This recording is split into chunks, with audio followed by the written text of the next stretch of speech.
todos acharam? Se você não trouxe Bíblia, eu, em primeiro lugar, quero te desafiar a trazer Bíblia. E se você não trouxe, você pode acompanhar ali. E se você não tem, a gente quer te dar. Tá bom? Com muito amor e alegria. Romanos 15, do 1 ao 13, nos diz assim a palavra do Senhor. Ora, nós que somos fortes na fé, temos de suportar as debilidades dos fracos e não agradar a nós mesmos. Portanto, cada um de nós agrade o próximo no que é bom para a edificação. Porque também Cristo não agradou a si mesmo. Pelo contrário, como está escrito, os insultos que te insultavam caíram sobre mim. Pois tudo que foi no passado foi escrito para o nosso ensino, foi escrito a fim de que, pela paciência e pela consolação das Escrituras, tenhamos esperança. Ora, o Deus da paciência e da consolação lhes conceda o mesmo modo de pensar de uns para com os outros, segundo Cristo Jesus, para que vocês unânimes e a uma só voz glorifiquem o Deus e Pai de nosso Senhor Jesus Cristo. Portanto, acolham uns aos outros, como também Cristo acolheu vocês para a glória de Deus.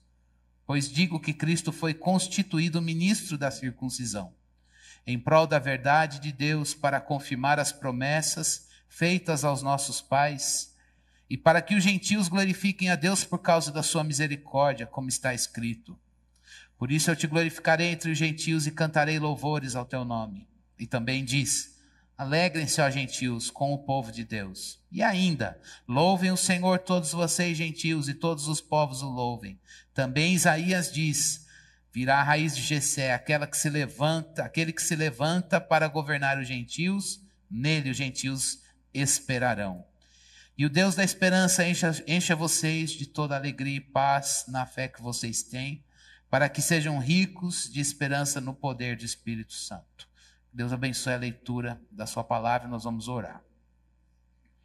Senhor, mais uma vez, nos curvamos diante do Senhor em reverência, porque temos aqui à nossa disposição, como a tua palavra diz, Senhor Deus, uma profundidade, Senhor Deus, de conhecimento, riqueza, Senhor Deus, um tesouro de sabedoria, Senhor Deus, que nossa mente não poderia criar.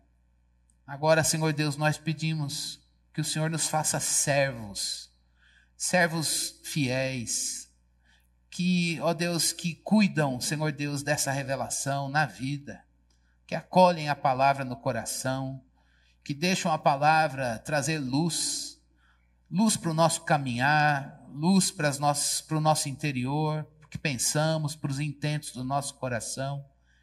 E que aquilo que a tua palavra mostrar, Senhor Deus, nós nos mostremos vulneráveis, disponíveis, para sermos tratados, ensinados, fortalecidos, corrigidos, consolados, encorajados. Ó Deus, que ninguém dos que aqui estão, dos que estão assistindo em casa agora, Senhor, ó Deus, não, ó Deus, que todos nós possamos, ó Deus, ter a experiência de ver os efeitos da palavra na nossa vida. Senhor, é muita coisa esse momento que aqui estamos. É muito privilégio que temos de parar e ouvir o Senhor. Muitos homens na Bíblia ouviram a tua voz e a vida de cada um deles foi transformada. Situações foram, Senhor Deus, mudadas somente pelo poder da tua palavra. E não é diferente com a gente aqui hoje, no século 21, Senhor Deus, neste domingo. É a mesma voz, o mesmo Deus, a mesma palavra. E nós aqui, teus servos, clamamos dia e noite, fala, Senhor. Nós, teus servos, queremos te ouvir. Educa a nossa escuta, Deus. Ensina-nos a ouvir o Senhor na palavra. Que nesta igreja, nesta manhã, o teu Espírito, Senhor Deus, gere aqui um povo que para tudo para te ouvir, Senhor. E para obedecer o que o Senhor mostra no poder do teu Espírito. Aviva-nos, Deus, pela tua palavra. É a nossa oração em nome de Jesus. Amém. Irmãos, vou me aproveitar do caos do Lucas na semana passada. Ele disse que estava numa vigília, se eu falar errado, você me corrige aí, Lucas. Estava numa vigília, não era vigília, era um acampamento. Acampamento, eu já querendo que fosse vigília. Pentecostal. E nessa vigília tinha uma galera louvando com muita liberdade. E entregue ao louvor. Mas ele não contou que uma das pessoas que estava louvando com muita liberdade, esse detalhe precisa ser contado, era o Gui. Então, imagina, o Lucas lá no fundo, ele não dormiu na palavra. Ele falou que ficou um pouco inquieto porque depois a galera que pulou e fez trenzinho e louvou com muita liberdade dormiram na hora do sermão. O Gui pulou, louvou, fez trenzinho, Gui? Claro. Mas não dormiu no sermão. Acho que alguns anos depois ele contou outra experiência que estava numa reunião dos jovens universitários, é isso? Crentes, vocês vão entender o meu acento no crentes. E eles estavam num momento de descontração e amizade dançando forró. Quem estava dançando forró? Quem? Não, gente. A Bruna.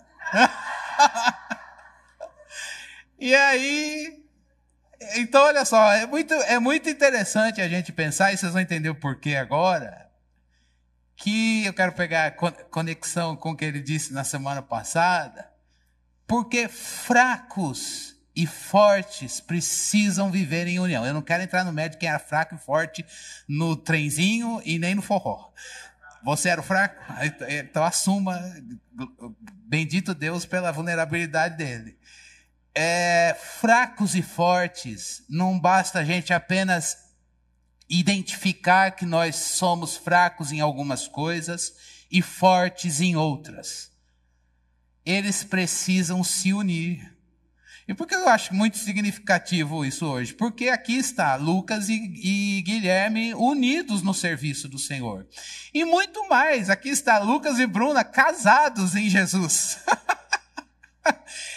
Isso é a maior prova, irmãos, de que o Evangelho nos ensina a viver em unidade com as nossas diferenças. Não adianta a gente saber que nós identificarmos fragilidades e forças em nós para que construamos muros de separação. O texto que a gente leu na abertura desse culto diz que Jesus derrubou a separação. E Paulo, ele segue nesse capítulo, nesse trechinho, dizendo: vocês precisam se unir. Então o sermão de hoje não basta saber que seu irmão é fraco, ou que você é forte, ou que você é o fraco e alguém é mais forte nisso que você. Você precisa ser proativo em se unir com ele. Isso é igreja. Fracos e fortes vivendo em união. E aí, o que é essa união? Isso é só um conceito que eu quero trazer aqui à luz do que Paulo trouxe para a gente no texto. É união de mente, não é união de mente no sentido de que eu preciso fazer as minhas ideias sobre todo aquele leque que o Lucas trouxe na semana passada, fazer o meu irmão se converter às minhas ideias políticas, culturais, futebolísticas, gostos musicais, etc., e entretenimento. Não! Nós todos precisamos nos unir, ter uma união de mente sobre a doutrina cristológica, sobre Cristo. A gente precisa entender que o foco da nossa unidade é Cristo como ponto de convergência. Então, na prática, o quanto eu dou Jesus para o meu irmão, apesar das nossas diferenças, e quanto eu quero o Cristo que está nele. E esse Cristo que está aqui, que está ali, é o nosso ponto de identidade, nosso ponto de identificação, e a gente permite que o Espírito de Deus use o Cristo que está lá e o Cristo que está aqui, para a gente ter unidade da fé. Por isso a gente precisa de Bíblia e de fundamento da fé. Mas unidade, essa união de fraco com forte, em Cristo Jesus, também envolve entranhas. Entranhas, o coração, uma vez que a mente está formada na palavra, formada doutrinariamente, e isso faz a gente reverenciar Cristo. Irmãos, eu sei que vocês olham diferenças em mim. E eu olho diferenças. Nós somos muito diferentes. Mas uma coisa faz a gente adorar a Deus. Quando eu vejo Jesus em vocês, e eu acredito que minimamente quando vocês veem Jesus em mim, a gente diz, Deus, que bênção. Que bênção, não é a fulano e ciclano, mas é Cristo nele e Cristo aqui. Com um ato de serviço, um dom que Deus deu para um dom que Deus deu para o outro, e aí a gente vai servindo a Deus daquela maneira. Ah, mas aquele irmão tem uma tradição diferente da minha, mas Cristo está lá. Cristo está lá. Ainda ontem eu estava conversando, eu falei, olha, eu posso, não é com orgulho, mas a gente, onde Cristo está, você recebe Cristo. Se é com uma liturgia no silêncio, Cristo está lá, você tem que receber Cristo. Se é numa liturgia mais barulhenta, se Cristo, o que há de Cristo lá, você vai receber Cristo lá. A união, a nossa convergência é doutrinária e há entranhas casadas nesse sentido. E aí isso desemboca, Paulo diz, na adoração. E isso me chama, eu quero olhar isso com muito carinho. Porque uma igreja que não sabe se unir em Cristo Jesus tem problema na adoração. Paulo está dizendo isso. Talvez você diga, imagina, eu sou um baita de um adorador. Se você tem problema na unidade da fé, meu irmão, o nosso ajuntamento, ele não reverbera tanto em adoração assim. Porque são bocas que são diferentes, que têm histórias diferentes, mas que se rendem, que jogam, que colocam fora essas diferenças para que Cristo ele seja elevado no nosso ajuntamento e a uma só voz, bocas confessem, Ele é o nosso Senhor. Eu creio que Paulo, ele concentra, ele vai falar aqui sobre essa necessidade de fracos e fortes se unirem, e ele chama a atenção especificamente aqui, como a gente viu no início, nós que somos fortes. Então, o argumento dele é, você que é forte, você tem que ser proativo e se unir ao fraco. E é à luz disso que nós vamos pensar. Quais são as implicações para naquilo que nós somos fortes, de como a gente precisa buscar essa união de mente doutrinária na palavra, em Cristo, e as nossas entranhas se renderem ao Cristo que está aí, ao Cristo que está aqui, e a uma só voz, bocas confessem que Cristo é o Senhor na adoração. E aí eu queria começar com uma pergunta. Vamos pegar coro com Paulo. Todos nós somos fortes em alguma coisa. Nós que somos fortes, temos que suportar as debilidades dos fracos. E aí eu queria perguntar para mim e para você, como você tem usado a sua força? Estou perguntando mesmo, para você olhar para dentro de você. Como eu e você, como nós, temos usado a nossa força? Naquilo que você é forte. E tudo bem com essa fortaleza santa.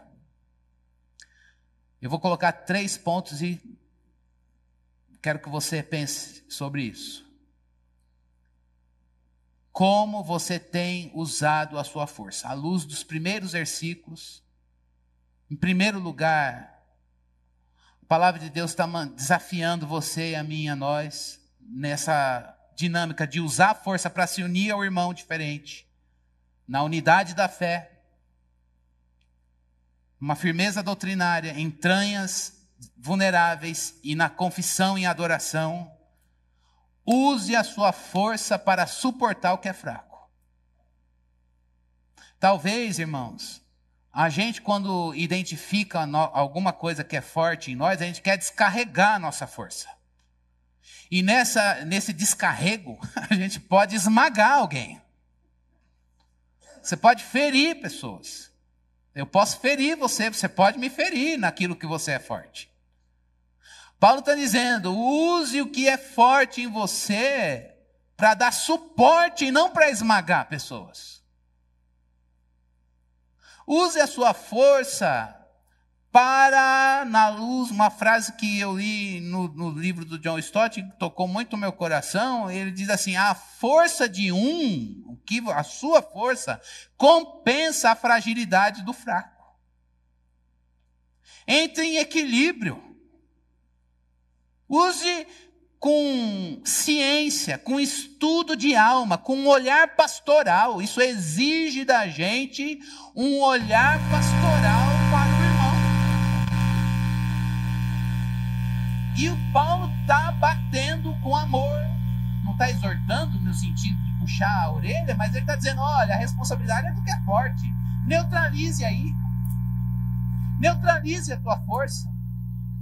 Para isso, irmãos, você e eu, nós precisamos de um fruto do Espírito, uma virtude que é cristocêntrica, chamada mansidão. Já disse em outros sermões aqui que mansidão, à luz da Bíblia, como uma virtude que é plena em Jesus, não é uma prerrogativa do teu caráter, do teu temperamento, isso está pleno em Jesus. Isso significa que se você quer ser manso, você precisa ser cheio do Espírito, para que essa virtude de Jesus esteja em você. Você não produz. A educação que você recebeu na sua família também não gera. A melhor escola de caráter deste mundo também não produz. De onde vem mansidão para mim? Do Espírito Santo com a palavra, porque ele coloca mansidão em você. E o que é mansidão? A palavra mansidão significa a selvageria de um animal domesticado. Em outras palavras, tem um autor que diz que mansidão é a suavidade do que é forte. O que é forte em você, irmãos? O que é forte em mim? Eu preciso de mansidão para que isso possa ser suavizado. O que é forte não é pecado. Mas, às vezes, na intensidade que a gente dá, por causa da fraqueza do nosso irmão, por causa da fragilidade que ele tem, eu preciso de mansidão para usar a minha força e dar suporte àquele irmão que não tem. Isso precisa acontecer no casamento. Marido e mulher. Isso precisa acontecer na dinâmica pais e filhos. Isso precisa acontecer na dinâmica das relações interpessoais no corpo de Cristo. Você precisa ser humilde e dizer, aquele irmão é mais forte nisso que eu preciso que ele me ensine. Você que é fraco em algumas coisas, precisa saber no que você é fraco. Porque Deus colocou você numa igreja desse tamaninho, com tanta diversidade, para que você veja que há fraquezas em você e está tudo certo.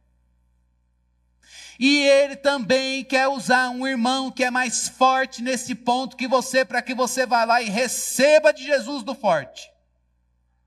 Portanto, se você está aqui, e eu também, e a gente olha e diz, eu sou fraco nisso, aquele irmão que é bom, aquele irmão que é forte e tal, e que Deus o abençoe, use, não, Senhor. Por que esse irmão está perto de você? Por que Deus ligou você a ele? Porque Ele quer ensinar. Estou falando com fraco agora. E todos nós somos fracos e fortes. Porque Deus quer usar aquilo que Deus deu para aquele irmão para você receber. Agora, por outro lado, naquilo que você é forte, não exerça isso sem mansidão e amor. Não podemos fazer isso, porque a nossa força pode esmagar aquele que é fraco. É preciso um ajuste dos dois. Mas é importante a gente saber que aquilo que é forte e que o Espírito de Deus usa, não pode ser usado na nossa própria força, na nossa carne, para que a gente não descarregue isso e esmague pessoas por quem Cristo morreu. Use sua força para dar suporte, porque essa força vai compensar a fragilidade do outro. E é assim que o reino de Deus, lado a lado, a gente vai se edificando. Você foi chamado para servir Jesus ao lado de pessoas que são fortes e fracas. Segunda coisa, use a sua força não para agradar você. Use a sua força para agradar a Deus servindo pessoas, a quem Deus quer servir. Quem fez isso? Jesus.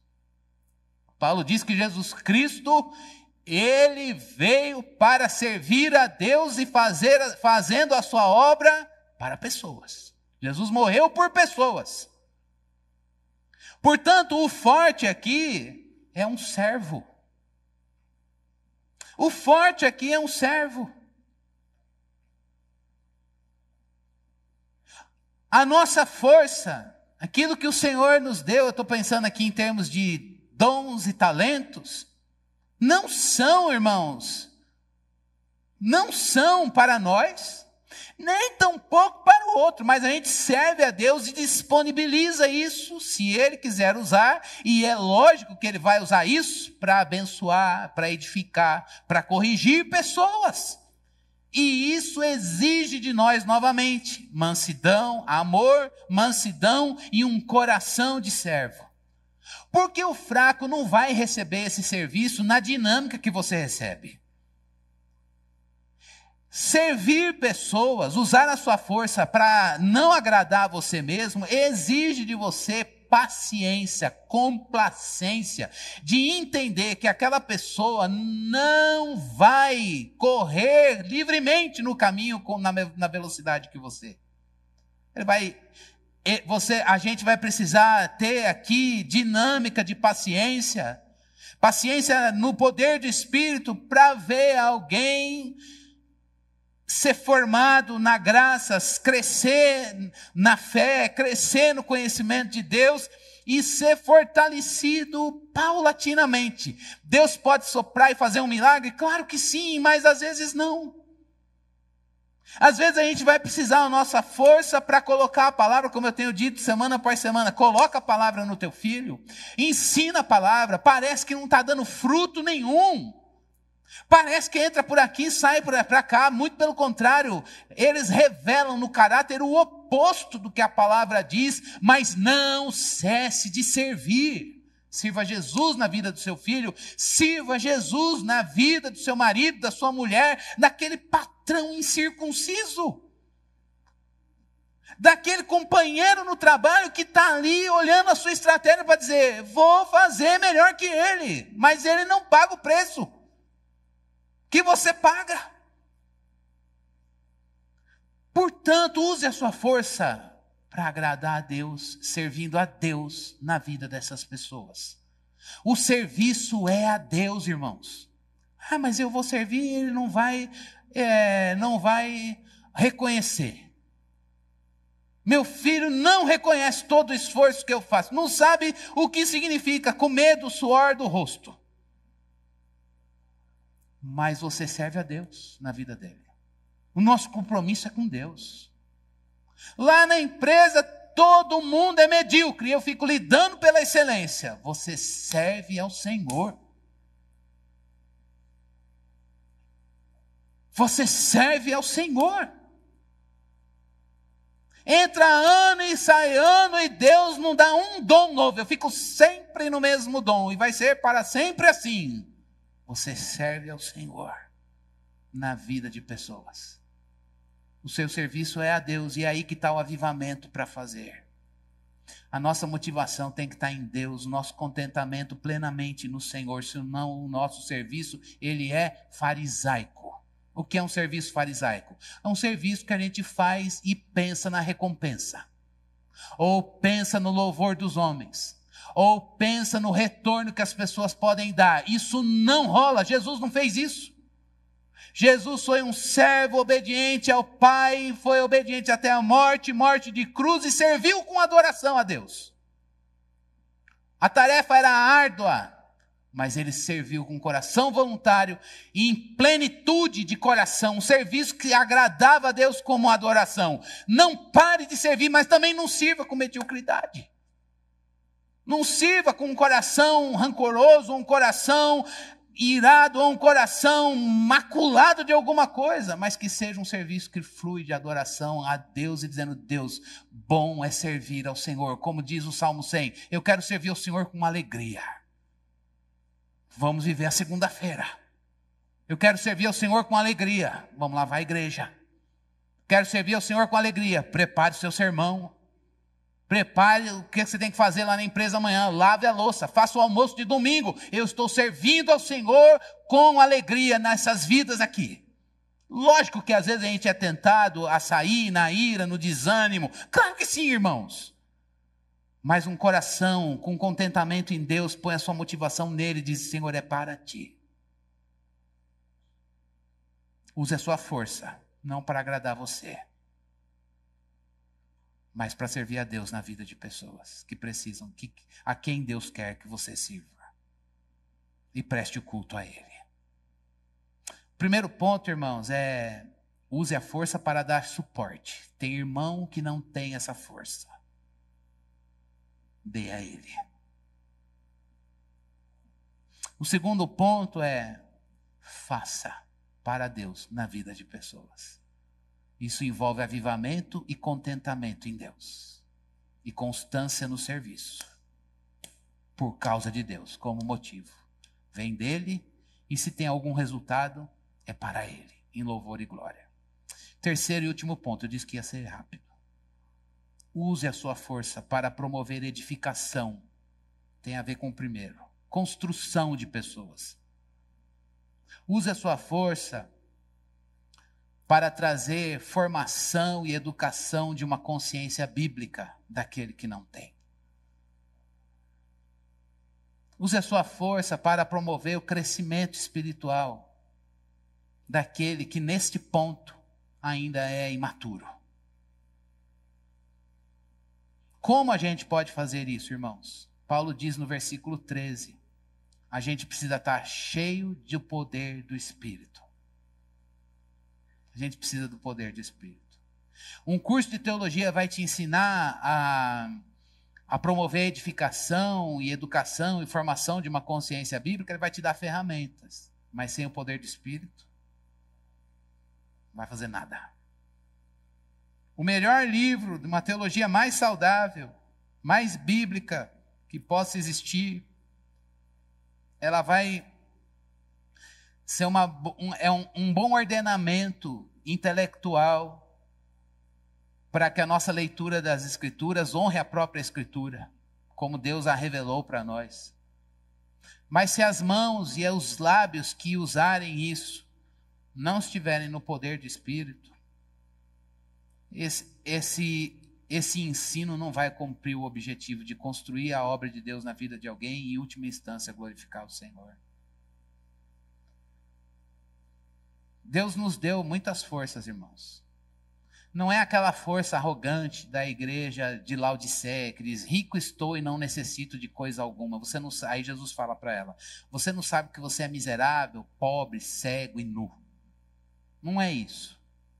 É o reconhecimento humilde de que Deus nos deu coisas, de que Deus forjou coisas de Jesus em nós, de que Deus te equipou com habilidades, recursos, dons, talentos, e isso glorifica o Senhor.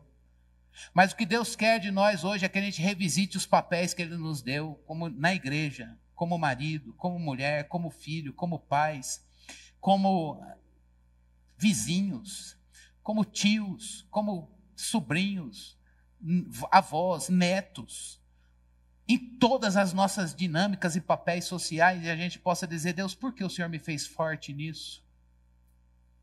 É olhar isso sem soberba e dizer: glória ao Senhor por isso. É obra das tuas mãos e tudo que o Senhor faz é muito bom. Mas ao mesmo tempo, Deus, eu me sinto responsável para saber usar na medida de Cristo. Na medida de Cristo. Irmãos, às vezes a gente está com a coisa certa, mas na intensidade errada. Na motivação errada. A gente se compromete ou deixa de fazer coisas por causa das nossas motivações desajustadas, desafinadas com a vida de Cristo. Às vezes a gente usa a nossa força e a gente não quer ver a formação da consciência de pessoas. A gente quer que as pessoas talvez saibam o que a gente sabe. No mundo acadêmico isso é um objetivo, um fim, triste fim. Podre, motivo podre.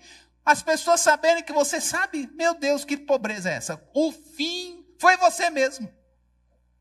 O que Deus colocou na tua vida não é para ser um fim em você mesmo. É para que isso alcance pessoas, porque Deus nos deu a oportunidade de participarmos do que é dele. Deus não precisa do meu serviço. Deus não precisa do seu... Deus é autossuficiente. Ele é tudo. Ele é que nos dá a chance. Nós temos o privilégio de fazer parte do que é dele. Nós é que estamos aqui podendo, Deus, muito obrigado, porque eu posso te servir na vida de pessoas. Mas a minha identidade não está nisso. Há tempo de fazer e há tempo de não fazer. Eu já disse isso quando eu me formei em teologia, o que eu queria era pastorear. E Deus falou, não senhor, fica aí, cresce para baixo. Anos, não fazendo nada, há tempo. Mas a identidade não está no fazer ou não fazer. Agora uma coisa é certa, o que Deus deu está disponível para ele. E a gente pode usar essa força para a educação na justiça e uma formação de consciência bíblica em quem Deus quer fazer. Eu tenho certeza, irmãos, que Deus usará os pilares da fé que nós estamos aqui perseguindo este ano. Porque Deus trará pessoas que precisam de uma formação de consciência bíblica. E isso exigirá de nós moderação no uso da força. Ela é boa, bonita, o Senhor que nos deu, mas a gente precisa do poder de Espírito para suavizar o que é forte. Eu queria terminar esse sermão de hoje perguntando para você, no que você é forte? Sei, pergunte para alguém, pergunta para tua mulher, pergunta para o teu marido, pergunta para o teu líder ou teu chefe, pergunta para o teu filho, pergunta para o teu filho. Ah, você é forte nisso aqui. Quando que o exercício dessa força te feriu? E quando que o exercício dessa força precisava acontecer e você se omitiu? Que nessa manhã o Senhor encontre aqui corações dispostos a serem trabalhados na mansidão e mostrar suavidade no que é forte. Suavidade de Cristo na nossa fortaleza. Isso vai trazer edificação e construção da obra de Cristo em nós, na igreja, na família e alcance de perdidos neste mundo. Vamos orar?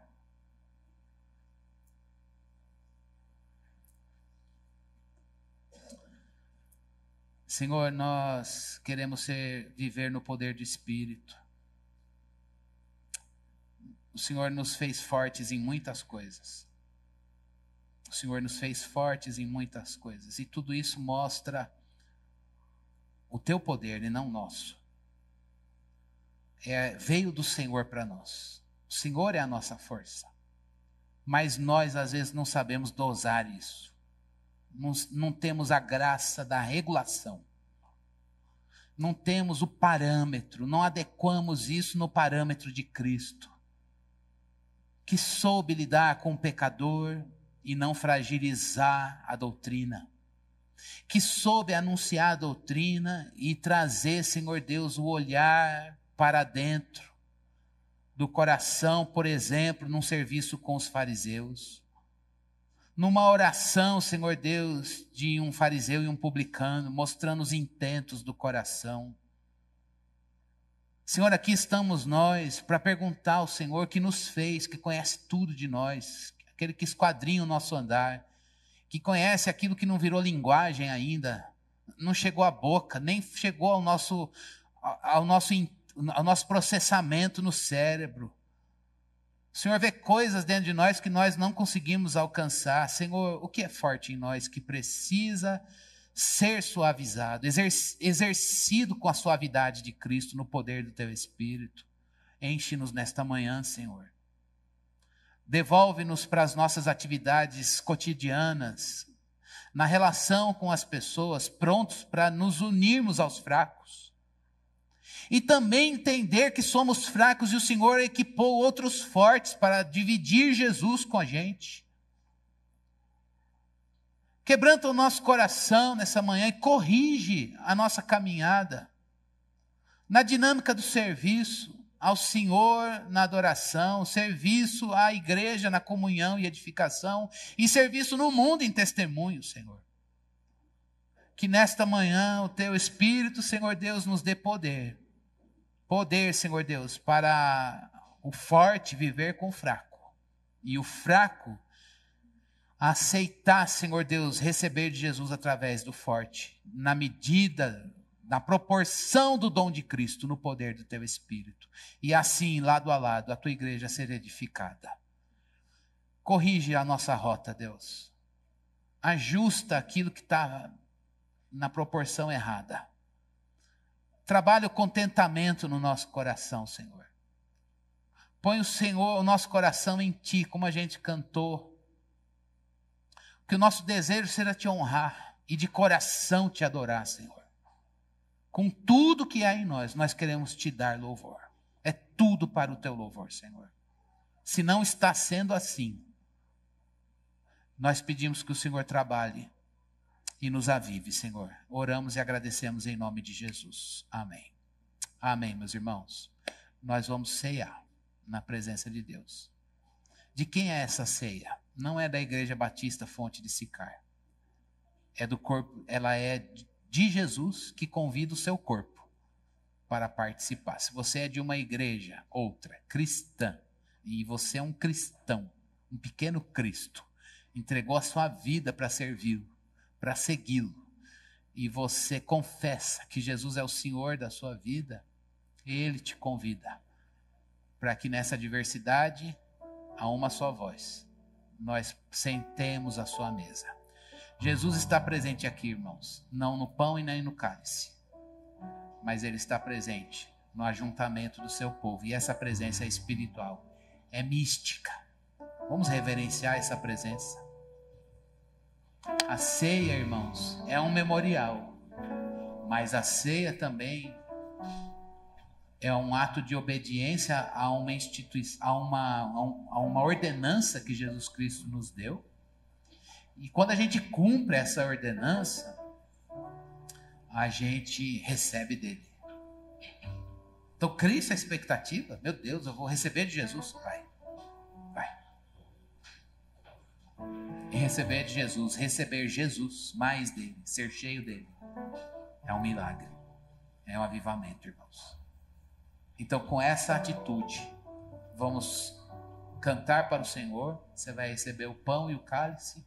Não coma e nem beba ainda. Espere, porque somos uma família e vamos participar da mesa do Senhor, todos juntos. Enquanto isso, a gente vai louvar o nosso Deus.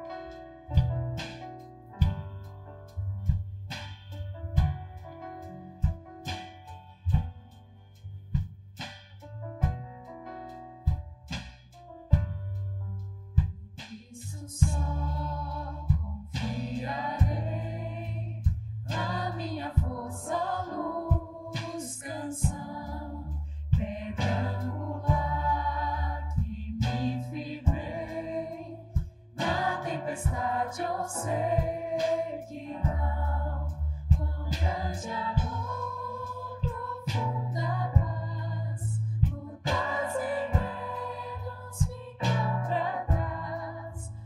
Meu conforto, tudo pra mim, firme no amor de Cristo, enfim.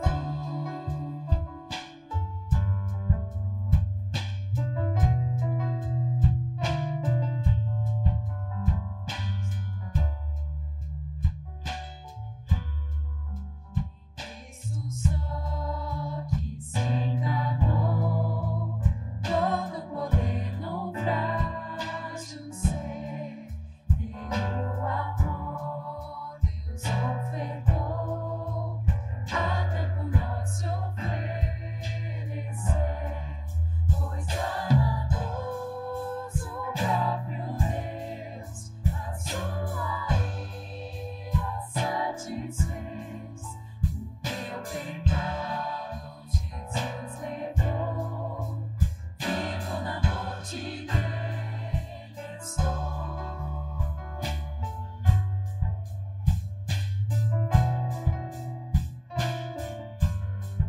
Foi sepultada nossa luz, tragada pela escuridão, em glorioso dia então, da sepultura ressurgiu e permanece em sua glória, vitória nos inventou, pois eu sou dele e ele é meu, pelo seu sangue me comprou. A minha fé e o meu amor estão firmados no Senhor. A minha fé e o meu amor estão firmados no Senhor. A minha fé e o meu amor estão firmados no Senhor. A minha fé e o meu amor estão firmados no Senhor.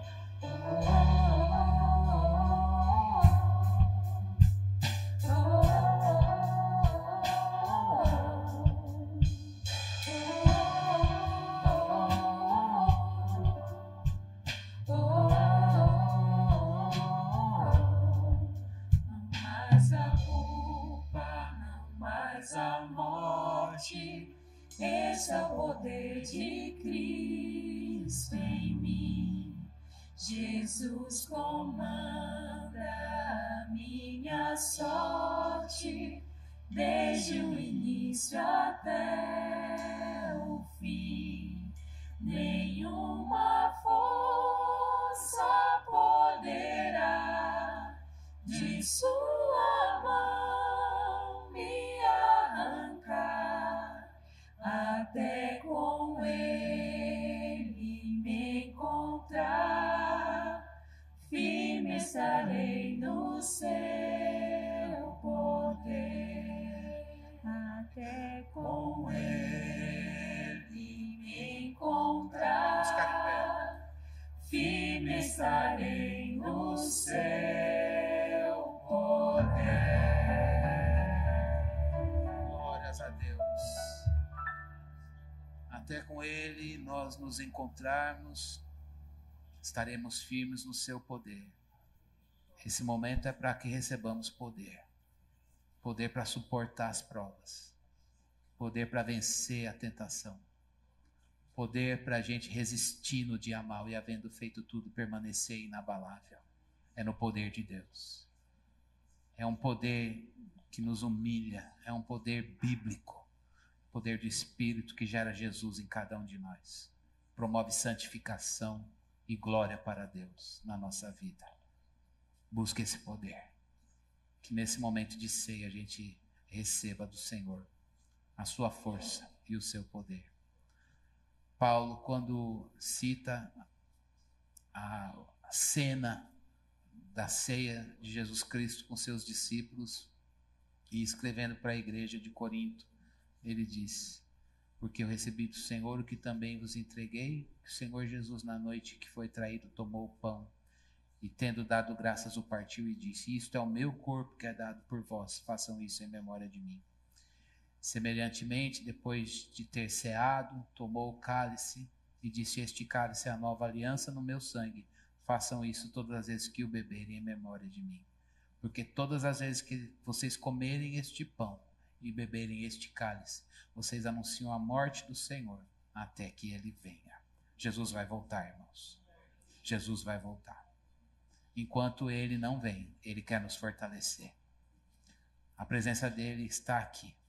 Não neste pão e nem nesse cálice, mas ela é real no meio do seu povo. Recebamos força. Ele é a nossa força. Ele é o poder. E que nós recebamos dele. Vamos participar do pão e do cálice do Senhor com gratidão.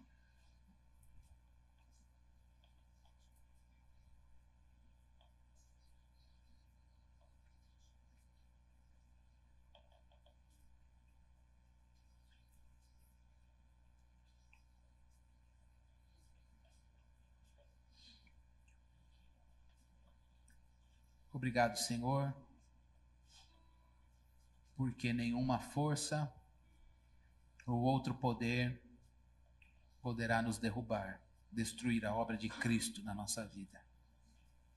Tão grande salvação, Senhor, que nos tirou de uma separação de Deus, nosso Criador, por conta do nosso pecado, e nos trouxe na santidade do Filho, como filhos de Deus, amados, recriados em Cristo Jesus. Obrigado, Senhor Deus, por essa ceia. Obrigado por essa família. Obrigado pelas nossas diferenças, porque aqui somos fracos e fortes. Somos fracos porque isso veio do Senhor. Somos fortes porque o Senhor é a nossa força. A nossa dependência do Senhor nos faz, Senhor Deus, olhar Jesus como fonte. Fonte da vida. Fonte do serviço. Fonte, Senhor Deus, de onde tudo vem e para onde tudo concorre. Obrigado, Senhor. Obrigado por essa manhã. Obrigado pela Tua palavra, pela bênção, Senhor Deus, de participarmos dessa ceia. Esperamos o dia. Esperamos o dia em que cearemos com o Senhor, face a face. Fortalece a nossa esperança, Senhor. Fortalece a nossa esperança. Hoje é o primeiro dia da semana e nós começamos aqui na Tua presença. Mas a Tua presença não precisa acabar aqui, ela não acaba aqui. Nós queremos levar essa presença para a nossa vida cotidiana. Por isso, Deus, enche-nos dessa presença mais e mais, mais e mais. Que esse deleite da Tua presença, Senhor Deus, seja carregado, Senhor, para as nossas atividades rotineiras. E assim, tudo seja culto. Tudo seja culto, que honra o Teu nome. Obrigado, Deus. Obrigado por essa família abençoada que o Senhor nos deu. Obrigado pelos amigos e irmãos. Obrigado porque nós somos diferentes, mas não há muros que nos separam. Obrigado porque nós somos diferentes, mas não há inimizade que se levante contra nós, no nosso meio. Obrigado porque nós somos diferentes, estamos unidos nas diferenças, mas com uma boca confessamos a unidade da fé em Cristo Jesus. E isso é para o Teu louvor e para a Tua adoração. Te agradecemos, Senhor Deus, por essa oportunidade de crescimento na fé, crescimento espiritual com a Tua família. Recebe nosso louvor, nossa gratidão, nossa oração, no nome do Teu Filho Jesus. Amém.